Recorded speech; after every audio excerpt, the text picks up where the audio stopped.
Hello friends, எல்லோரும் எப்படி இருக்கீங்க? கண்டிப்பாக நல்லா இருப்பீங்க நம்புகிறேன். இதில் நம்ம என்ன பேச போகிறோம்னு பார்த்தீங்கன்னா, ஆக்சுவலி லைவில் நான் இப்போ ஒரு விஷயம் பார்த்தேன், அதை பற்றி தான் பேச போகிறோம். இது வந்து 2 நாளாக போயிட்டுருக்க விஷயத்தோட கண்டினியூவேஷன் தான். உங்களுக்கே தெரியும், முத்து 2 நாளாக ரொம்பவே அடமெண்ட்டாக அவருக்கான விஷயத்தில் ரொம்ப ஸ்ட்ராங்காக, ரொம்ப டிபேட்டெல்லாம் வந்து எப்படி சொல்கிறது, அவர் சொல்கிறது மட்டும்தான் சரி, அவர் நினைக்கிறத தான் மற்றவங்க பேசணும், அவர் யாரும் கேள்வி கேட்கக்கூடாது அப்படிங்கிற ஆட்டிடியூடில் ரொம்பவே ஓவர் கான்ஃபிடென்ட்டில் 2 நாளாக பண்ணிகிட்ருக்காரு அப்படிங்கிறத நம்ம எல்லாம் பார்த்துட்ருக்கோம். அதோட கண்டினியூவேஷன் மஞ்சரி கிட்ட வந்து அப்படி ஒரு அட்டமெண்ட்டான ஒரு ஆர்குமெண்ட்டாக அவர் வைக்கிறாரு. இந்த இடத்துல மஞ்சரி வந்து கிட்டத்தட்ட அழற நிலைமைக்கு போயிட்டாங்க. இருந்தாலும் அவங்க சமாளிச்சுட்டு கம்முன்னு எழுந்து போயிட்டாங்க அப்படின்னு தான் சொல்லணும். ஏன்னா முத்துக்கிட்ட இந்த ஆட்டிடியூடை மஞ்சரி எதிர்பார்க்கல. மஞ்சரி வந்து ஒரு நல்ல ஃப்ரெண்டாக தான் முத்துவை பார்க்குறாங்க. இன்ஃபேக்ட் முத்து எந்த இடத்துலையும் விட்டு கொடுக்காம தான் மஞ்சரி வந்து பேசுகிறாங்க. ஒரு டாஸ்கில் கூட நீ வின் பண்ணாலும் ஒன்று தான், நான் வின் பண்ணாலும் ஒன்று தான் அப்படிங்கிற மாதிரி தான் மஞ்சரி நடந்துக்கிறாங்க. இப்போ ஜாக்லினும் அந்த மாதிரி தான் முட்டு கொடுத்தாலும், நான் ஆல்ரெடி சொல்லியிருப்பேன், முத்து கேமுன்னு வர பட்சத்துலையும் இல்லை ஜென்ரலாகவே முத்துவோட ஒரு ஆட்டிடியூட் எப்படி இருக்குது அப்படின்னா, அவருக்காக அவர் என்ன வேணால் செஞ்சுக்குவார். ஸோ அவரை சுற்றி ஒரு கூட்டம் கிட்டத்தட்ட தீபக்கோடது மாதிரி தான் முத்துவதும். ஆனால் அப்படி தீபக்கோடது சட்டிலாக இருக்குது. ஆனால் முத்துவோடது ரொம்பவே ஸ்ட்ராங்காக, இது வரைக்கும் கொஞ்சம் கூட செய்யறது தெரியவே இல்லை. முத்துது சைலண்ட்டாக இருந்தது, இப்போ ரொம்பவே ஸ்ட்ராங்காக அது தெரியுது அப்படிங்கிற மாதிரி தான் நான் இந்த 2-3 நாளாக முத்துக்கிட்ட பார்க்குறேன். இதில் நீங்கள் லைவில் இந்த ஆர்கியூமெண்ட் பார்த்துருந்தீங்கன்னா அவ்வளோ கடுப்பாகுது. ஆனால் அதே சமயத்தில் இதை 1 ஹவரில் காட்டுவாங்களான்னு கேட்டால் எனக்கு தெரியாது. ஒன்று ஃபில்ட்ரு பண்ணி காட்டுவாங்க, இல்லைனா அப்படியே வந்து சீன்லேருந்து அதை எடுத்துருவாங்க. அப்படிங்கிற பட்சத்தில் இதெல்லாம் பார்க்கும்போது தான் முத்து வந்து எவ்வளோ ஒரு நியாயமான பிளேயரு இல்லைனா ஸ்ட்ராங்கான பிளேயர்னு நம்ம சொன்னாலும், அவருக்குள்ளே இருக்க அந்த ஆட்டிடியூடு குணம் வந்து முதல்ல பாய்ஸ் டீம் வெஸ் கேர்ள்ஸ் டீமாக இருக்கும்போதுலேருந்து இருந்துக்கிட்டு தான் இருக்குது. இதை தான் ஸ்டார்டிங்லேருந்தே வந்து தர்ஷிகாவாகட்டும், ஆனந்தி ஆகட்டும், அதுக்கப்புறம் சாச்சனாவாகட்டும், எல்லா கேர்ள்ஸுமே ஒரு இடத்துல சொல்லிக்கிட்டே தான் இருப்பாங்க. பட் ஆனால் அது பாய்ஸ் டீம் மற்றவங்க யாரும் வாயை திறக்காததுனால, இல்லை இவர் பிரைட்டாக தெரிஞ்சதுனால அது அப்படியே சட்டில் ஆயிடுச்சு. இப்போது கிட்டத்தட்ட ஒரு டைட்டில் வின்னர் அப்படிங்கிற இடத்துக்கு வந்தோடனே உள்ளே இருக்க பிளேயர்ஸ் எல்லாம் ஸ்ட்ராங் கண்டஸ்டன்ஸாக பார்க்குறாங்கன்னு தெரிஞ்சோடனே, அந்த ஃப்ரீ ஸ்டாஸ்க்கு அப்போ வெளில இருக்கவங்க உள்ளே வந்து சொன்னோடனே இவருக்கான ஆட்டிடியூட், ஓவர் கான்ஃபிடென்ஸ் எல்லாமே ஜாஸ்தி ஆயிடுச்சு அப்படிங்கிறத நம்மளால் பார்க்க முடியுது. இந்த இடத்துல முத்து கிட்ட வந்து ஒரு நல்ல ஃப்ரெண்ட்ஷிப்பை மெயின்டைன் பண்ணணும்னு நினைக்கிற மஞ்சரி கிட்டேயுமே அவரோட கைவசத்தை காட்டினார் அப்படின்னு தான் சொல்லணும். நான் அதை முதல்லேருந்தே அதான் சொல்லிட்டுருப்பேன், மஞ்சரி எந்த அளவுக்கு முத்துவோட ஃப்ரெண்ட்ஷிப்க்கு இம்பார்ட்டன்ஸ் கொடுக்குறாங்களோ அதே அளவுக்கு முத்து கொடுக்குறாங்களான்னு கேட்டால் நானுமே கொடுக்குறாரு அப்படின்னு தான் நினச்சேன். ஆனால் இன்றைக்கி இந்த ஆர்குமெண்ட்ஸ்லாம் பார்க்கும்போது, இல்லை மஞ்சரி தன்னை கேள்வி கேட்குறாங்க, தனக்கான ஈக்குவல் டஃபாக மஞ்சரியும் ஆர்குமெண்ட்டில் வைக்கிறாங்க, இல்லை நம்மளை கேள்வி கேட்குற ஆர்குமெண்ட்டை ஸ்ட்ராங்காக அந்த வீட்டில் மஞ்சரி மட்டும்தான் வைக்கிறாங்க அப்படின்னு ஏதோ ஒரு இடத்துல முத்து சென்ஸ் பண்ண விதத்தில் இன்றைக்கி மஞ்சரியும் சைக்கலாஜிக்கலாக அவர் வந்து ஹாஷாக பேசி ஒரு மாதிரி வந்து என்ன சொல்கிறது, நம்ம எதிர்க்க நின்று பேசுகிறவங்க இல்லை நம்ம கிட்ட உட்காந்து ஆர்கியூ பண்ணுறவங்க எல்லாருமே முட்டாள் தான். இல்லை நம்ம சொல்கிறத கேட்குற இடத்துல அவங்க இருந்தால் நம்ம சட்டிலாக பேசலாம், நம்மளை கேள்வி கேட்குற இடத்துல அவங்க இருந்தால் அவங்க செய்கிறது தப்புன்னு சொல்லி அடித்து பேசி அவங்கள வந்து பிரேக் டவுன் பண்ணிடணும் அப்படிங்கிறதுல முத்து ரொம்பவே ஸ்ட்ராங்காக இது பண்ணுறாரு. ஸ்டார்டிங்லேருந்தே அவர் அதை பண்ணாலும் அது சைலண்ட்டாகவும் சட்டிலாகவும் பண்ணார். இப்போ ரொம்ப ஸ்ட்ராங்காக பண்ணுறாருன்னும் போது அது பார்க்குறதுக்கு ரொம்பவே இரிட்டேட்டாக இருக்குது. கிட்டத்தட்ட ஒரு 15 நிமிஷம் 20 நிமிஷம் இந்த ஆர்கியூமெண்ட் போச்சு. ஒரு வழியாக என்ன சொல்கிறது, மஞ்சரி வந்து முத்து சொன்னதை அக்செப்ட் பண்ணல அப்படின்னாலுமே முத்து ஃப்ரெண்டுங்கிறதுனால இதுக்கு மேலே இதை ஆர்கியூ பண்ணால் அந்த ஃப்ரெண்ட்ஷிப்பை அவமானப்படுத்துகிற மாதிரி ஆகிடும், இல்லை பண்ணுறது ஃப்ரெண்டு அப்படிங்கிறதுக்காக அவங்க சட்டலாக ஒரு மாதிரி பிரேக் டவுன் எழுந்து போனதை நம்மளால் பார்க்க முடிஞ்சுது அப்படின்னு தான் சொல்லணும். நான் வந்து லைவில் இதை பார்த்தேன். உங்களுக்கு இது 1 ஹவரில் எப்படி வரும்னு தெரியல. அதாவது இந்த ஆர்கியூமெண்ட் ஆரம்பித்ததே எங்கன்னு பார்த்தீங்கன்னா, ஆல்ரெடி ரயானுக்கும் முத்துக்கும் ஒரு ஆர்குமெண்ட் 2-3 நாளாக போயிட்டுருக்குன்னு உங்களுக்கே தெரியும். அந்த பெல் அடிக்கிற டாஸ்கில் வந்து குரூப்பாக சேர்ந்து அலைன்ஸு சேர்ந்து தான் ரயான் அவுட் பண்ணுறதுக்காக முத்து வந்து அலைன்ஸ் சேர்ந்தார் அப்படிங்கிற மாதிரி ஒரு இடத்துல நேற்றுக்கான எபிசோடில் ரயான் வந்து சொல்லியிருப்பார், என்னை பார்த்து பயந்துட்டிங்களா, பயந்துட்டு தானே அலைன்ஸ் சேர்ந்தீங்க, தனியாக விளையாடி இருக்கலாம்ல அப்படிங்கிற மாதிரி ஒரு மாதிரி ப்ரோவோக் பண்ணுற மாதிரி ரயான் பேசியிருந்தாலுமே அந்த இடத்துல அப்படி பேச வச்சது முத்து தான் அப்படின்னாலுமே, ஆனால் ரயான் அப்படி பயந்துட்டிங்களான்னு பேசாத, அப்படி அந்த வார்த்தையை யூஸ் பண்ணாத அப்படிங்கிற மாதிரி ரொம்பவே எத்திக்ஸ் பேசுகிற மாதிரி பேசுகிறாரு. இவர் எவ்வளோ வார்த்தைகள் பேசியிருக்காரு அப்படிங்கிறது லைவ் பார்த்தவங்களுக்கு தெரிஞ்சிருக்கும். ஆனாலுமே முத்துக்கு முட்டு கொடுக்குற நிறைய பேர் இதை ஒத்துக்கிறது இல்லை அப்படின்னு சொல்லாலுமே, சேனலுமே முத்து செய்கிற நிறைய விஷயத்தை ஃபில்ட்ரு பண்ணி தான் காட்டுறதுனால இந்த அலைன்ஸ் அப்படிங்கிற விஷயம் கூட ரயான் வந்து கேர்ள்ஸ் டீம் கூட அலைன்ஸ் சேர்ந்தார் அப்படிங்கிற மாதிரியும், அதனால் முத்து வந்து மற்றவங்க கூட அலைன்ஸ் சேர்ந்தார் தீபக் கூட அப்படின்னு வந்து ஃபில்ட்ரு பண்ணி 1 ஹவரில் காட்டினாங்க. ஆனால் அது அப்படி கிடையாது. லைவில் என்ன ஆச்சு அப்படின்னாக்கா, ஃபஸ்ட்டு வந்து ரயானை தாக்கணுன்றதுக்காக சேர்க்கறதுக்காக ஸ்ட்ராங்காக ஒரு அலைன்ஸை ஃபார்ம் பண்ணது முத்து தான் வந்து அருண், விஷால், தீபக், அருண், ராணவ் இவங்க கூட சேர்ந்துக்கிறாரு. இன்ஃபேக்ட் அவங்க வாலண்டியராக போய் இது சேர்ந்து விளையாடலாமான்னு கேட்டதே முத்து தான். இந்த இடத்துல விஷாலும் அருணும் தனியாக விளையாட மாட்டாங்க. விஷாலுக்கு எதிராக அருண் விளையாட மாட்டார். அதனால அருண் சேர்த்துக்கிட்டேன்னு அவங்க சப்பக்கட்டு கட்டினாலும் விஷாலே சொல்கிறார், நான் அப்படி சொல்லவே இல்லையே, நான் வந்து என்னை கூப்பிட்டா நான் சரின்னு தான் சொல்லிட்டேன். ஏன்னா எனக்கு பாயிண்ட்ஸ் இல்லை, அருணுக்கு பாயிண்ட்ஸ் இருக்குது அப்படின்னும் போது சரி பாயிண்ட்ஸ் இல்லாத நம்ம சேர்ந்து விளையாடுவோம், முத்து, நான், தீபக் அண்ணா அப்படின்னு சொல்லி விஷாலே அதை ஒத்துக்கிறாரு. ஆமாம் அதுவும் நிஜம்தான் அப்படிங்கிற பட்சத்தில் அப்போ மஞ்சரி கேள்வி கேட்பாங்க, அப்போ பாயிண்ட்ஸ் இருக்கிறவங்கள தான் நீ சேர்த்து இல்லாதவங்கள தான் நீ சேர்த்துக்கிட்ட அப்படின்னா ஓகே, ஆனால் இருக்கிறவங்களையும் அருணையும் ராணவையும் தானே சேர்த்துக்கிட்ட, 2 பாயிண்ட்ஸ் இருக்குன்னா எனக்கும் ஒரு பாயிண்ட் இருக்குல்ல, என்ன கூப்பிட்டு தான் நானும் வந்திருப்பேன் அப்படின்னும் போது மஞ்சரி தன்னையே முத்து சேர்த்துக்கலான்றதுக்காக அந்த கொஸ்டினை கேட்கல. நீ சொல்ல வர்றது பாயிண்ட்ஸ் இல்லாதவங்களுக்காக வந்து சேர்ந்து ஆடணும்னு நீ சொல்கிற, ஆனால் பாயிண்ட்ஸ் இருக்கிறவங்களே சேர்ந்து தான் ஆடின அப்படிங்கிற பட்சத்தில் அப்போ நீ இந்த சைடில் கேர்ள்ஸ்லேருந்து யாரையா கூப்பிட்டு இருக்கலாம்ல அப்படின்லாம் கேட்குற பட்சத்தில் அந்த இடத்துல ஏன் மஞ்சரியை முத்து சேர்த்துக்கல அப்படின்ற பட்சத்தில் வரும்போது இவங்களோட டார்கெட் ரயானா தான் இருக்குன்னும் போது இவங்க 5 பேர் குரூப் சேர்ந்தோடனே ரயானும் போய் அந்த குரூப்பில் சேர்றதுக்கு தான் போகிறாரு. சரி ஓகே பாய்ஸ் டீம் அப்படிங்கிற மாதிரி நானும் வந்து சேர்த்துமா அப்படின்னு கேட்குற பட்சத்தில் இல்லை எங்களோட டார்கெட்டே ஃபஸ்ட்டு டார்கெட்டே நீ தான், உன்னை சேர்த்துக்க முடியாது, ஆல்ரெடி உனக்கு பாயிண்ட்ஸ் வேறு இருக்குது, அதனால் உன்னை சேர்த்துக்க முடியாது, ஏன்னா ஒரு 5 பாயிண்ட்ஸ் வாங்கிட்டதுனால சேர்த்துக்க முடியாது அப்படின்னும் போது ஜாஸ்தி பாயிண்ட்ஸ் ரயானுக்கு இருக்கிறதுனால ரயானை வந்து வன்மத்தோட தாக்கணும் அப்படிங்கிற மோட்டிவேஷனில் தான் முத்து வந்து குரூப் சேர்த்தாரு. ஸோ ரயான் கேட்ட கேள்வியோ ரயான் பேசின விஷயமோ உண்மைதான், அதுதான் ஃபேக்ட். அங்கே போன ரயானை வந்து முத்து சேர்த்துக்காததுனால மற்றவங்க சேர்த்துக்காததுனால அப்போ வந்து இந்த சைட் கேர்ள்ஸ் டீம் கூட வந்துட்டு அவர் வந்து அப்போ நம்மளாம் சேர்ந்து ஆடலாமா, அவங்க வந்து அப்படி ஒரு குரூப் ஃபார்ம் பண்ணியிருக்காங்க, நம்ம ஒரு குரூப் ஃபார்ம் பண்ணலாமா அப்படின்னு அங்கே போய் சேர்க்காததுனால தான் ரயான் இந்த சைடு வராரு. அங்கே இவங்க பண்ணதையும் ரயான் வந்து கேர்ள்ஸ் டீம் கிட்ட சொல்லி சரி ஓகே அப்போ நம்மளாம் சேர்ந்து ஆடலான்ற மாதிரி ஃபஸ்ட்டு ஃபார்ம் பண்ணது அவங்க தான். ஆனால் நம்மளுக்கு காட்டுறது எபிசோடில் இங்கே ரயான் வந்து சேர்ந்துட்டு ஆடுறது தான் ஃபஸ்ட்டு காட்டுறாங்க. கேர்ள்ஸ் டீம் கூட சேர்ந்தார், கேர்ள்ஸ்லாம் வீக்கர் அப்படிங்கிறதுனால அவங்கள வச்சு ஒரு விளையாடலாம் தான் ரயான் சேர்ந்தார் அப்படின்னு. அது கிடையாது. ஃபஸ்ட்டு வந்து ஃபார்ம் பண்ணது முத்து தான். முத்து வந்து வாலண்டியராக வந்து அவங்களெல்லாம் சேர்த்துக்கிட்டு, அதாவது மற்ற 5 பேரை சேர்த்துக்கிட்டு ரயான் அவாய்ட் பண்ணதுனால வேறு வழி இல்லாமல் ரயான் இந்த சைட் வந்தோடனே கேர்ள்ஸும் சரி ஓகே அப்படின்னு அக்செப்ட் பண்ணி தான் இவங்க சேர்ந்து விளையாடுறாங்க. இந்த இடத்துல எல்லாருமா சேர்ந்து 5 பேருமா சேர்ந்து ரயானை அட்டாக் பண்ணாங்க அப்படின்னு அவர் ஃபீல் பண்ணுற பட்சத்தில் அவருக்கான ஒப்பீனியனை அவர் எடுத்து வச்சார். ஏன் தனியாக விளையாடிருக்கலாம்ல, நீ ஏன் அலைன்ஸ் சேர்த்து விளையாடினா அப்போ பயந்துட்டிங்களா அப்படின்னு அவர் மீன் பண்ணது வந்துட்டு அந்த எத்தனை பேர் வந்து முத்து கூட சேர்ந்து விளையாடினாங்களோ ரயானை அவுட் பண்ணாங்களோ அவங்கள தான் அவர் மீன் பண்ணார். ஆனால் அந்த இடத்துல சம்மந்தமே இல்லாமல் ஜாக்லினுக்கும் மஞ்சரிக்கும் அது ஏதோ ஒரு இடத்துல ட்ரிகர் ஆகிடுச்சு.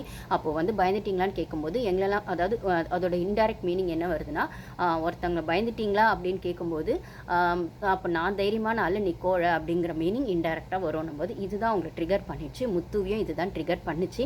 ஆனால் அந்த இடத்துல தன்னை கோழன்னு வந்து இன்டைரக்டாவோ டைரக்டாவோ ரயான் அப்படி மீன் பண்ணுறது அதுவும் ரிஜிஸ்டர் பண்ணுறது கேமரா முன்னாடி அப்படிங்கிறத முத்து ஒத்துக்கல. ஏன்னா ஸ்டார்டிங்லேருந்து முத்து தன்னை இண்டிவிஜுவல் பிளேயர்னு காட்டிகிட்டு இருக்காரு.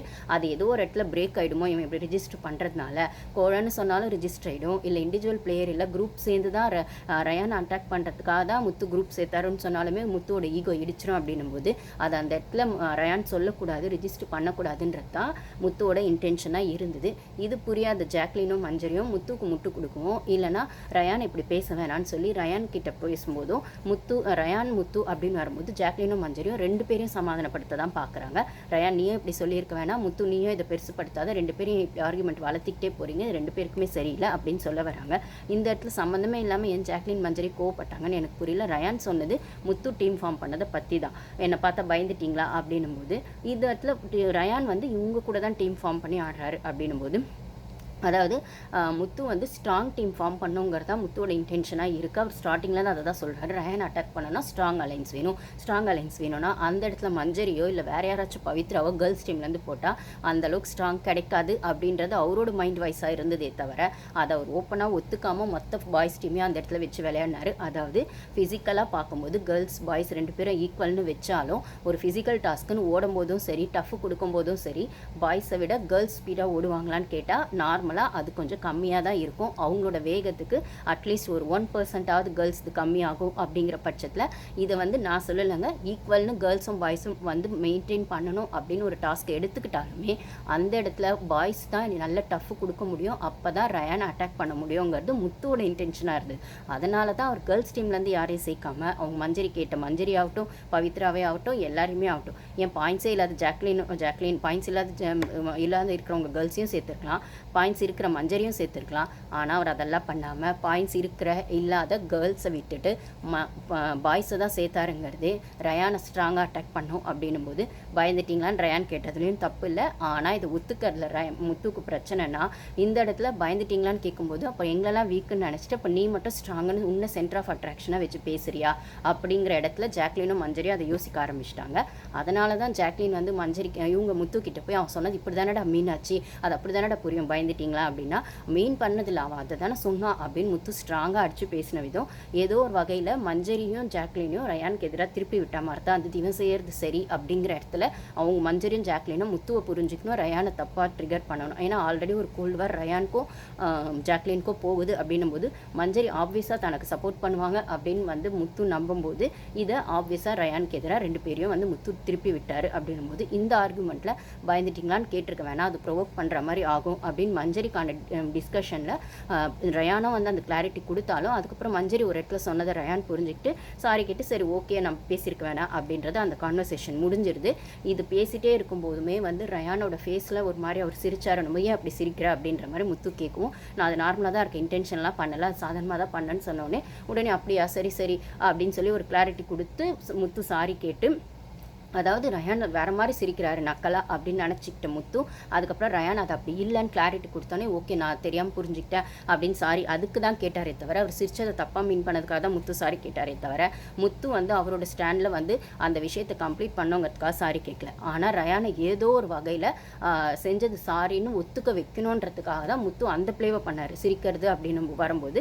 அப்போ வந்து என்ன சொல்கிறது ஸ்டார்டிங் வந்து சாரி கேட்டது நானாவே சாரி நான் சாரி கேட்குறேன்னா அப்போ நீயும் சாரி கேட்டுருங்கிற ஆங்கிளில் தான் அந்த கான்வர்சேஷனையும் முத்து வச்சார். ஸோ முத்துக்கிட்ட பேசிகிட்டே இருக்கும்போது உன்னை நல்லா கவனிக்கணும்னா ஒரு கான்வர்சேஷன் போயிட்டே இருக்கும்போதே அவர் மைண்டுக்குள்ளே இன்னும் 2 கான்வர்சேஷன் வந்து உட்காரும். பட் ஆனால் எந்த கான்வர்சேஷனை எப்படி இதுக்கு நடுவில் கொண்டு வந்தால் இந்த ஆர்கியூமெண்ட்டை சார்ட் அவுட் பண்ணலாம், இல்லை இந்த ஆர்கியூமெண்ட்டை அடுத்த லெவலுக்கு கொண்டு போகலாம், இல்லை இந்த ஆர்கியூமெண்ட்டை முன்னாடி நின்று பேசுகிறவங்கள கில்ட்டியாக ஃபீல் பண்ண வச்சு சாரி கேட்க வச்சிடலாம் அப்படிங்கிற அவரோட மூளை வந்து என்ன சொல்கிறது ஒரு விஷயத்தை 4 விதமாக ஒரே டைமில் யோசிக்கும் அப்படிங்கிறது தான் முத்துவோட ஸ்ட்ராட்டஜி. இதை நான் அப்படி தான் பார்க்குறேன். இன்றைக்குமே அவர் வந்து மஞ்சரிக்கிட்ட வந்து பேசுகிறது என்ன பேசுகிறாரு அப்படின்னு பார்த்தீங்கன்னா இந்த மாதிரி வந்து இது 2 நாளாக போயிருக்க கான்வர்சேஷன் அவனும் வந்து அது அங்கங்கே உட்காந்து பேசுகிறான். எப்படியோ ஒன்று அவனை ஸ்டாப் பண்ணுங்கிறதுக்காக நானும் சாரி கேட்டு அவனையும் சாரி கேட்க வச்சு இந்த விஷயத்தை வந்து சார்ட் அவுட் பண்ணி 2 பேரை சாரி கேட்க வச்சாச்சு, நீ எதுக்கு அங்கங்கே இதை பேசிகிட்டு இருக்க அப்படின்னு கேட்குறாரு. அதாவது இந்த அந்த கரேஜ் அப்படிங்கிற வார்த்தையை இன்றைக்கி அந்த ஃபோன் டாஸ்கில் முத்து பேசியிருப்பார் லிவிங் ஏரியாவில், இதை நீங்களும் பார்த்துருப்பீங்க. அப்போ மஞ்சரி வந்து உள்ளே வந்து ரயான் சொன்னது தப்புனா நீ சொன்னது தப்பு தான் முத்துன்ற மாதிரி ஒரு விஷயத்தை எடுத்து வச்சுருப்பாங்க. இதுக்கு தான் முத்து சொல்லுவார் நான் ஆல்ரெடி வந்து அதை பேசி சரி பண்ணிட்டேன், நீ எதுக்கு திருப்பி கொண்டு வர அப்படின்னும் போது அதை சரி அப்போ மஞ்சரி சொல்கிறாங்க இந்த இடத்துல ஏன்னா இப்போ நான் திருப்பி ரிப்பீட் பண்ணுறேன் அப்படின்னா இதே தான் லைவ்லேயும் திருப்பி நடக்குது. முத்து முதல்லேருந்து ஆரம்பித்து திருப்பி தான் செஞ்சது சரின்னு தான் ஒரு ஆர்குமெண்ட்டுக்கு வராரு. மஞ்சரியும் முடிஞ்ச அளவுக்கு மல்லு கட்டி அவங்களுக்கான கிளாரிட்டியோ இல்லை ரயான் சைட்லேருந்து நடந்த விஷயமோ இல்லை இவங்களுக்கான புரிதலையோ இல்லை முத்து பேசினதோட இன்டென்ஷன் சரி தப்பு அப்படிங்கிறதுலையோ அவங்களும் கிளாரிட்டி கொடுக்க பார்க்குறாங்க. பட் ஆனால் முத்து பேசுகிறத மட்டும்தான் பேசிகிட்டு இருக்காரு. இவங்களோட தான் அவர் கன்சிடர் பண்ணவே இல்லை. ஒரு இடத்துல அக்ரி டு டிஸ்அக்ரி அப்படிங்கிற வார்த்தையும் மஞ்சரி சொல்லி முடிக்கிறாங்க 2 நாள் முன்னாடி. இன்றைக்கி லைவ்ல 2 நாள் முன்னாடியுமே சொல்கிறாங்க. அப்போ அந்த டாப்பிக்குமே திருப்பி இங்கே வருது. அதாவது அக்ரி டு டிஸ்அக்ரின்னு அன்றைக்கி நான் சொல்லிட்டேனே அப்படின்ற மாதிரி மஞ்சரி சொல்கிறாங்க. அப்போனா நீ ஒத்துக்கலையா நான் சொல்கிறது தான் நீ சொல்கிறது ஒத்துக்கணுன்றது எனக்கு ஒரு பாயிண்ட் ஆஃப் வியூ இருக்குல்லன்னு திருப்பி அவங்க விஷயத்தை அவங்க எடுத்து வைக்கிறாங்க. இதில் வந்து திருப்பி என்ன சொல்கிறாங்கன்னா முத்து நான் வந்து அன்றைக்கி ஏதோ ஒன்று பேசி ரயான் 2 நாள் அது பேசிகிட்டு இருக்கான், அந்த விஷயம் 2 நாள் ஆச்சு நடந்து இருந்தாலுமே எல்லா இடத்துலையும் அவன் பேசிகிட்டு இருக்கான்னு அவனை ஒரு வழியாக சாரி கேட்க வச்சு அந்த விஷயத்தை நான் சார்ட் அவுட் பண்ணிட்டேன். இன்றைக்கி லிவிங் ஏரியாவில் அந்த ஃபோன் டாஸ்கில் கரேஜ்ன்ற ஒரு விஷயத்தில் நீ நடுவில் வந்து சகுனினோ அவர் அங்கே சொல்லியிருப்பார் மஞ்சரியை சகுனி வேலை பார்த்துட்டியா அப்படிங்கிற மாதிரி பக்கத்தில் தீபக்கை வச்சுக்கிட்டு சொல்லியிருப்பார். லிவிங் ஏரியாவில் சொல்லியிருப்பார். அந்த இடத்துல பவித்ராவும் இருக்காங்க. அப்படிங்கிற பட்சத்தில் இவர் மற்றவங்களை பற்றி காது படைப்பு பேசலாம் இல்லை காது தெரியாமல் பின்னாடியும் போய் பேசலாம். ஆனால் இவரை பற்றி யாரும் பேசக்கூடாதுன்றதுல அவர் ரொம்பவே தெளிவாக இருக்கார். இது இந்த இடத்துல ரொம்பவே பெரிய ஆர்குமெண்ட்டாக வந்து மஞ்சரி கிட்ட முத்து எடுத்து வைப்பார்.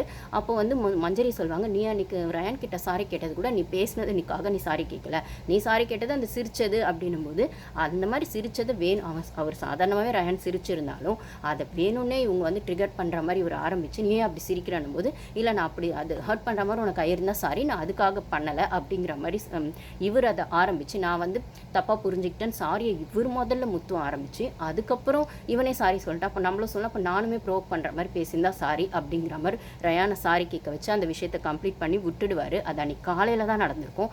திருப்பி ஈவினிங்கும் மதியானத்துக்கு மேலே இந்த ஃபோன் டாஸ்க் வரும்போது அந்த ஃபோன் அட்டன் பண்ணது நீங்கள்லாம் பார்த்துருப்பீங்க. அந்த டாஸ்கில் சௌந்தர்யா அட்டன் பண்ணது, முத்து அட்டன் பண்ணது, அதுக்கப்புறம் வந்து ஒரு சிலர் அட்டன் பண்ணவே இல்லை, பயந்தாங்க போய் எடுக்கிறதுக்கு அப்படிங்கிற மாதிரி இந்த தீபக்குமே ஒரு இடத்துல சொல்லியிருக்காரு.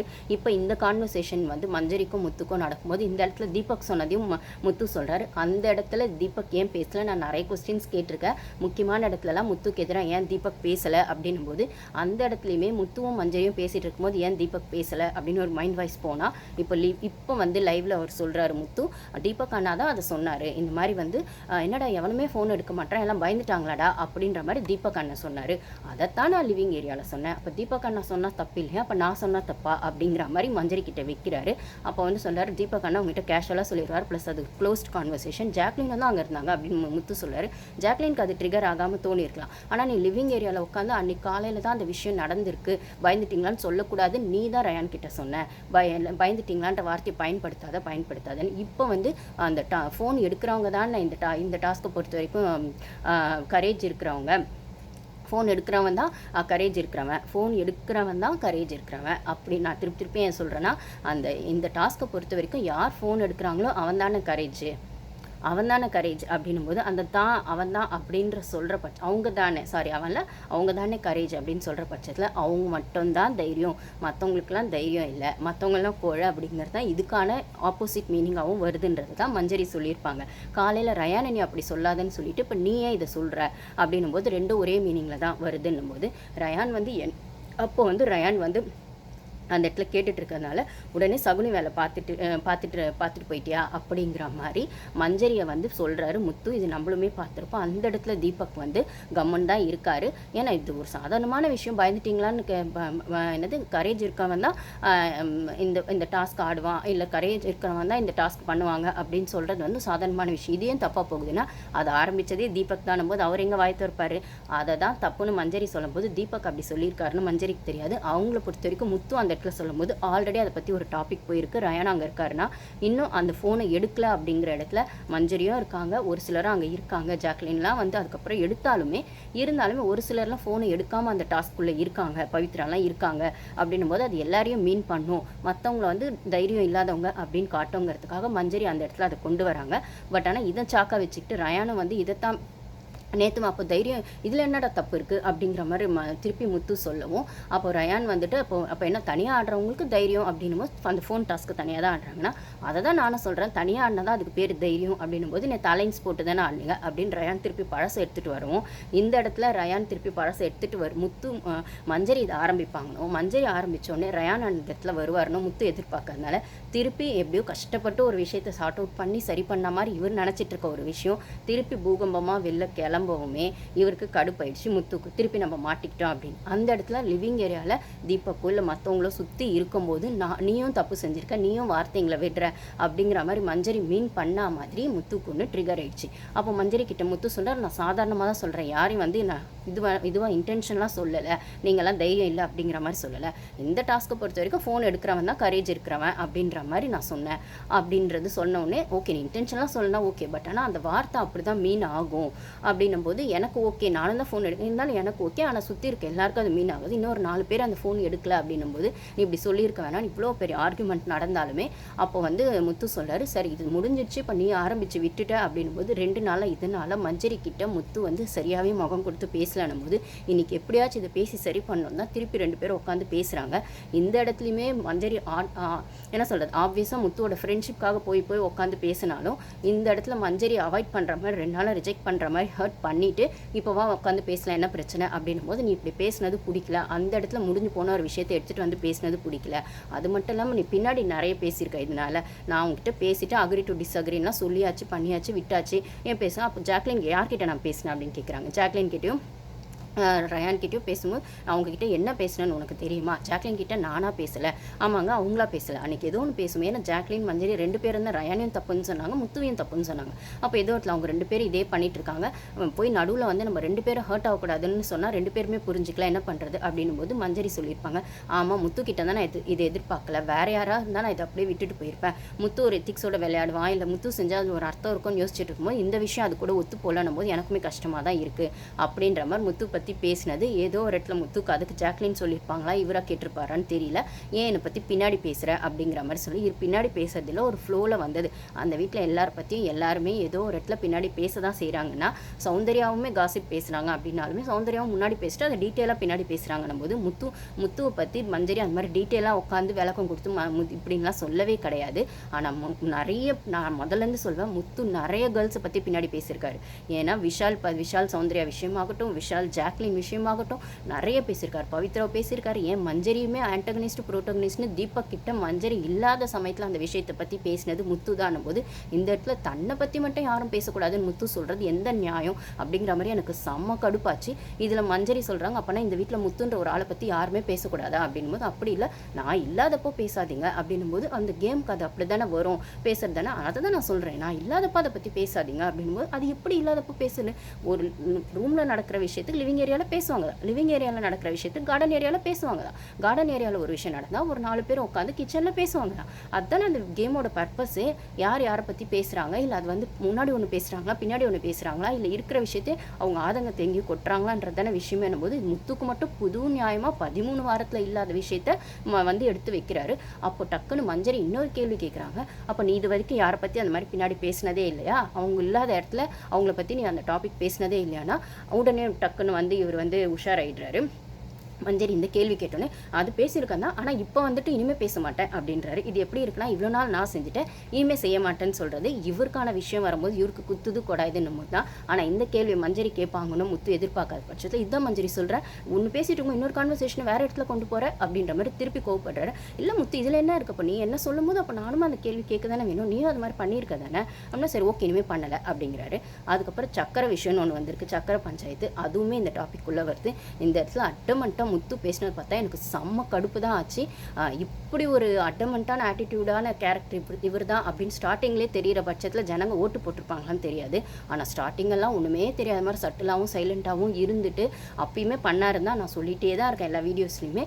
பட் ஆனால் அதை வந்து விஜய் டிவி காட்டாததுனாலையோ இல்லை பிளைண்டாக முத்து ஃபேன்ஸ் முட்டு கொடுக்கறதுனாலையோ இவரோட இந்த ஆட்டிடியூட் அப்படியே நார்மலாக அக்செப்டன்ஸ் ஆச்சு. ஆனால் அதே விஷயம் ஒரு பொண்ணு பண்ணால், ஜாக்லின் பண்ணாலோ சௌந்தர்யா பண்ணாலோ, ஏன் வந்து மஞ்சரி வந்து அந்த ப்ரோட்டகனிஸ்ட் ஆன்டகனிஸ்ட்னு வரும்போது அவங்களுக்கான நெகட்டிவ் ஷேடை வந்து அந்தளவுக்கு வந்து சோஷியல் மீடியாவும் மற்ற யூடியூபர்ஸும் இந்த ஜென்ஸ் பண்ணுற ரிவ்யூவர்ஸும் அவ்வளோ எடுத்து வைக்கும்போது, அப்போ முத்து பண்ணுறதுக்கு பேரும் அடாவடித்தனம் தானே, முத்து பண்ணுறதுக்கு பேரும் ஆட்டிடியூட் தானே, முத்து பண்ணுறதுக்கு பேரும் ஒரு நெகட்டிவ் ஷேடில் ஒரு விஷயத்த அவருக்கான விருப்பத்தோட ஒரு விஷயம் இப்படி தான் இருக்கணும்னு அவர் ப்ரொஜெக்ட் பண்ணுறது எப்படி அப்படின்னு எனக்கு புரியவே இல்லை. இந்த இடத்துல மஞ்சரியை வந்து ஒரு ஃப்ரெண்டுங்கிற பேரில் அவர் அப்யூஸ் பண்ணுற மாதிரி தான் எனக்குமே தோணுச்சு. இந்த வார்த்தையை நான் சொல்லலை, மஞ்சரியுமே அங்கே கேட்டிருக்காங்க, நீ என்ன அப்யூஸ் பண்ணுற மாதிரி தான் இருக்குது வார்த்தைங்களால். அப்போ வந்து நான் சொல்கிறது தான் சரி, நீ சொல்ல வர்றதும், அதாவது உன்னோட விஷயத்தை மட்டும்தான் நாங்கள் பேசணும், இல்லை உனக்கான நியாயத்தை தான் நாங்கள் பேசணும் போது பொதுப்படையே எதுவும் பேச முடியாது அப்படின்னும் போது இந்த கான்வர்சேஷன் எனக்கு சாட்டிஸ்ஃபையாக இல்லை அப்படின்னு மஞ்சரி வந்து ரொம்பவே ஸ்ட்ராங்காக சொல்லவும், இதில் திருப்பி கோவப்பட்டுட்டு முத்து வந்து அவ்வளோ கோவத்தையும் வன்மத்தையும் காட்டினது, ஏன் மஞ்சரி மேலேயே வன்மத்தை காட்டின முத்துவை என்னால் பார்க்க முடிஞ்சதுன்னு தான் சொல்லணும். இது இப்படியே கண்டினியூ ஆகுமா, இதை கூட 1 ஹவரில் காட்டுவாங்களா காட்ட மாட்டாங்களான்னு எனக்கு தெரியாது. நான் இதனால தான் சொல்கிறேன், முத்து வந்து டைட்டில் வின்னருக்கு டிசர்விங்லாம் இல்லை, அவர் பர்ஃபெக்ட்லாம் கிடையாது, அவர்கிட்டையும் ஃப்ளாஸ் இருக்குது, மிஸ்டேக்ஸ் இருக்குது. அதை ஒத்துக்கிட்டு அவர் ரியலைஸ் பண்ணிடுது. 13 வாரத்தில் நிறைய பேர் அவங்களோட ஃப்ளாஸையும் மிஸ்டேக்ஸையும் ரியலைஸ் பண்ணி தான் ஒரு இடத்துக்கு வந்திருக்காங்க. ஆனால் முத்து தப்பே பண்ணலங்கிற மாதிரி தான் இவ்வளோ நாள் வந்து ட்ராவல் பண்ணிருக்காருன்னா, அவரோட தப்பு வந்து 13th வீக்லேயும் 14th வீக்லேயும் இவ்வளோ இருக்குன்னா, இதுக்கு மேலே அவர் லெசன் லேர்ன் பண்ணி கற்றுக்கிட்டு டைட்டில் வின்னர் வாங்கணும்னா அது வாய்ப்பு இருக்கான்னு எனக்கு தெரியல. அதாவது டைட்டில் வின்னர் வாங்க அவர் வாய்ப்பு இருக்குது, திருந்த வாய்ப்பு இல்லை அப்படின்னும் போது ஒரு சீசன் ஃபுல்லாக ஒருத்தரை அவரோட கம்ஃபர்டபுள் ஜோனுக்குள்ளேயே உள்ளேயே வச்சு அவரோட ஆட்டிடியூட்குள்ளேயே வச்சு அவருக்கான ஃப்ளாஸை வெளியே காட்டாமல் நீங்கள் வந்து டைட்டில் வின்னர் கொடுப்பீங்கன்னா அது எந்த அளவுக்கு வந்து ஃபேராக இருக்கும்னு எனக்கு தெரியல. ஓகே கைஸ், இதோட நெக்ஸ்ட் பார்ட்டை நான் நெக்ஸ்ட்டில் போடுறேன். ஏன்னா அவ்வளோ பேசியிருக்காரு, அவ்வளோ நேரம் பேசினாங்க. 3 நாள் ஆன டாஸ்க்கு திருப்பி பேசி தனக்கு எதிராக யாருமே நிற்கக்கூடாது, யாருமே கேள்வி கேட்கக்கூடாது அப்படிங்கிற இடத்துல இப்போ மஞ்சரியுமே அந்த இடத்துல கொண்டு வந்து முத்து கார்னர் பண்ணார் அப்படிங்கிறது எனக்கு பார்க்குறதுக்கே ரொம்பவே என்ன சொல்கிறது, ஒரு கிட்டத்தட்ட ஒரு டாக்ஸிக் மாதிரி தான் இருந்ததுன்னு நான் சொல்லுவேன். Thank you guys.